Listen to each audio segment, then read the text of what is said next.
Israel किस तरह से चारों ओर कई मोर्चों पर घिरा हुआ है, उसकी और ज्यादा जानकारी दे रहे हैं मेरे सहयोगी उमाशंकर सिंह। इजराइल के बारे में कहा जाता है कि ये मध्य पूर्व में चारों तरफ से अपने दुश्मनों से घिरा है और ये अपनी लड़ाई 7 अलग अलग मोर्चों पर लड़ रहा है। ये 7 मोर्चे क्या हैं और यहाँ उसकी लड़ाई किससे है, इस मैप के जरिए समझने की कोशिश करते हैं। सबसे पहले मोर्चा number 1, West Bank. West Bank जो है वो वहाँ इजराइल का एक मोर्चा हमेशा खुला रहता है। हालांकि यहाँ से इजराइल पर हमले कम ही होते हैं, लेकिन सैन्य अभियान जो है इजराइल यहाँ पे चलाता रहता है। निशाने पर हमास और उससे जुड़े संगठनों के लोग होते हैं। अपने सेटलर्स की सुरक्षा के नाम पर भी इजराइल यहाँ पर सैन्य अभियान चलाता रहता है। हालांकि ये मोर्चा बहुत ज़्यादा एक्टिव नहीं रहता, युद्ध की तरह की स्थिति यहाँ पर नहीं है, लेकिन ये एक सतत मोर्चा है जहाँ इजराइल को अपनी ताकत जो है लगानी पड़ती है। अब अगर बात करें मोर्चा नंबर 2 की, तो वो है लेबनान। लेबनान का जो मोर्चा है वो काफ़ी गर्म है अभी, और ख़ासतौर पे हिजबुल्लाह जिस हिसाब से यहाँ पे इजराइल को निशाना बनाता रहता है, इस वजह से इजराइल को भी यहाँ जूझना पड़ रहा है। पिछले साल 8 अक्टूबर के बाद से ये हमले काफ़ी बढ़ गए, लिहाजा इजराइल अब लेबनान की जो राजधानी है बेरूत समेत इसके अलग अलग हिस्सों में हवाई हमले तो कर ही रहा है, दक्षिण लेबनान में घुसकर ज़मीनी छापेमारी भी कर रहा है। उसका कहना है कि हिजबुल्लाह को ख़त्म किए बगैर जो है वो अपना ऑपरेशन नहीं रोकेगा। और देखिए दक्षिणी लेबनान में जो ऑपरेशन उसने कुछ दिन पहले किए, उसके ये दृश्य हैं जो पीछे आप देख सकते हैं। दक्षिणी लेबनान में अलग अलग सुरंगों को उसने नष्ट किया, भूमिगत ठिकानों को नष्ट किया, और उसकी जो कोशिश है वो ये कि उत्तरी इलाके को अपनी सुरक्षित करना चाहता है वो इजराइल के, और इसलिए यहाँ पर वो इस तरह के ऑपरेशन जो है वो चलाता रहता है। तो ये एक बहुत ही एक्टिव मोर्चा है और इससे जो युद्ध की संभावना, जो आशंका जो है वो बढ़ गई है। तो इस मोर्चे के बाद अगर मोर्चा नंबर 3 की बात करें, तो मोर्चा नंबर 3 जो है वो इजराइल के लिए वो है सीरिया।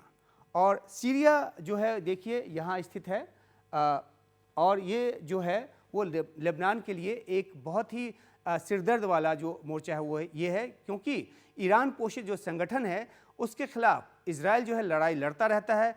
दमिश्क तक में इजराइल ने हवाई हमले किए जिसमें कईयों की जान गई, और जान जाने वालों में हाल ही में एक टीवी एंकर भी वहां की शामिल थी। इसके बाद काफ़ी आलोचना भी हुई, क्योंकि इजराइल जो हमले करता है उसकी जद में उसके हिसाब से जो आतंकवादी हैं वो तो आते ही आते हैं, लेकिन साथ में जो आम सिविलियंस हैं वो भी निशाना बनते हैं। और इस तरीके से ये मोर्चा जो है उसके लिए काफ़ी एक ट्रैप है, और इजराइल को चाहते ना चाहते भी वहाँ उससे जूझना पड़ता है। अब इसके बाद बात करते हैं मोर्चा नंबर 4 की, यानी कि चलते हैं इराक की तरफ। अब जो इराक है, यहाँ जो शिया मिलिशिया है उसको ईरान से समर्थन मिलता है, और इजराइल इस वजह से वहाँ पे जूझता रहता है। हालांकि ये मोर्चा जो है कभी कभी बहुत ज़्यादा सक्रिय होता है, लेकिन संघर्ष की जो आशंका है वो हमेशा बनी रहती है, और यहाँ पर भी जो हमले हैं वो इजराइल की तरफ से किए जाते हैं, और इराक की तरफ से भी इजरायली हितों पर जो हमले हैं वो लगातार होते रहते हैं। तो अब इसके बाद मोर्चा नंबर 5 की बात करते हैं, और वो मोर्चा नंबर 5 जो है वो है गाज़ा। और गाज़ा और इजराइल की जो सीमा है वो बिल्कुल लगी हुई है। 3 तरफ से जो गाज़ा है वो इजराइल से घिरा हुआ है, और 7 अक्टूबर को जिस तरीके से गाज़ा से हमास ने हज़ारों की तादाद में रॉकेट दागे, और उसके बाद इजराइल ने गाज़ा में पहले हवाई हमले किए, और उसके बाद जो ज़मीनी ऑपरेशन किया वो सब ने पिछले 12 महीनों से सभी देख रहे हैं। गाज़ा पट्टी और इजराइल के बीच के संघर्ष की जो पृष्ठभूमि है वो दशकों पुरानी है, लेकिन अब जो है यहाँ स्थिति काफ़ी बदल गई है।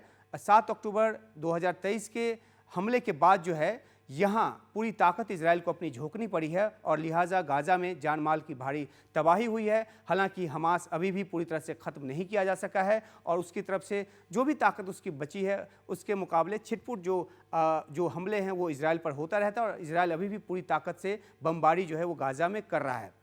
अब बात करते हैं एक बहुत ही अहम मोर्चे की, और वो जो अहम मोर्चा है वो है ईरान का। और क्यों है ये अहम मोर्चा, ये हम आपको बताते हैं। ईरान का जो मोर्चा है वो इजराइल का सबसे बड़ा मोर्चा है। ईरान ने जो हमले किए हैं, करीब उसने दावा किया कि 400 मिसाइल उसने दागी, लेकिन इजराइल ने माना कि 200 के करीब मिसाइल जो है उसकी तरफ आए, और उसके बाद एक पूर्ण युद्ध जैसी हालत जो है यहाँ पे बन गई है। ईरान इस लिहाज से भी इजराइल के लिए सबसे अहम मोर्चा है, क्योंकि यहीं से ईरान जो है हुती, हिजबुल्लाह, हमास, शिया मिलिशिया जैसे अपने प्रॉक्सीज़ को फंड करता है, उसको ताकत देता है। और ये तमाम जो प्रॉक्सीज़ हैं वो चारों तरफ से इजराइल को घेरे हुए हैं और ईरान पर इजराइल की मंशा इस तरह से सैन्य चोट करने की है कि वो आगे इजराइल तक मिसाइल न दाग पाए और साथ ही साथ अपने प्रॉक्सीज़ को हथियार आदि न भेज पाए। लेकिन इजराइल इसमें क्या पूरी तरह से सफल होगा, ये अपने आप में सवाल है, क्योंकि ये दशकों से चल रहा संघर्ष है और उसमें नए पन्ने जो हैं वो लगातार जुड़ते जा रहे हैं।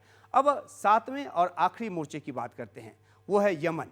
देखिए, यमन और इजराइल के बीच हज़ारों किलोमीटर की दूरी है, बीच में पूरा सऊदी अरब है, लेकिन इसके बावजूद यमन से इजराइल पर हमले होते रहे हैं।